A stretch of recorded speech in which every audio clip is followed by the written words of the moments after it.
School যাবার পরিবর্তে সে ঘরেতে পড়াশোনা করেছে। একা খাওয়ার পরিবর্তে আমি আমার বন্ধুর সঙ্গে খেয়েছি। কফির বদলে আমি চা খাচ্ছি। পার্কে যাওয়ার পরিবর্তে তুমি ঘরে খেলো। তো ফ্রেন্ড, এই ধরনের সেন্টেন্সেস আমরা আমাদের ডেইলি লাইফে প্রায় ইউজ করে থাকি।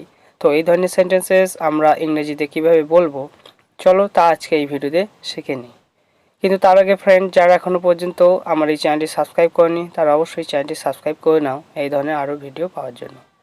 তো এই সেন্টেন্সগুলোতে তোমরা দেখতে পাচ্ছ যে একটি কমন ওয়ার্ড রয়েছে, সেটি হচ্ছে পরিবর্তে অথবা বদলে।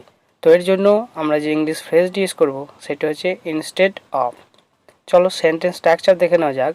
সেন্টেন্স স্ট্রাকচারটি হচ্ছে sentence plus instead of plus object অথবা ভার্ব প্লাস আইএনজি। সেন্টেন্সটা যে কোনো টেন্সই হতে পারে। স্কুল যাবার পরিবর্তে সে ঘরেতে পড়াশোনা করেছে। হি studied at home instead of going to school. একা খাওয়ার পরিবর্তে আমি আমার বন্ধুর সঙ্গে খেয়েছি। I ate food with my friends instead of eating alone. কফির বদলে আমি চা খাচ্ছি। I am taking tea instead of coffee. তুমি এই ঘরের শোবার বদলে ওই ঘরে শো।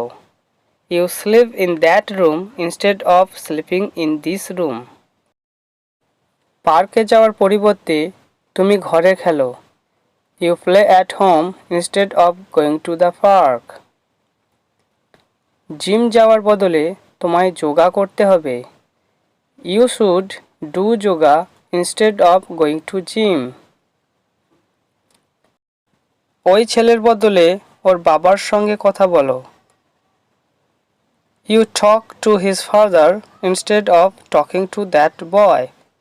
তো ফ্রেন্ড, আজকের ভিডিওটি এই পর্যন্তই। দেখা হচ্ছে নেক্সট ভিডিওতে। বাই।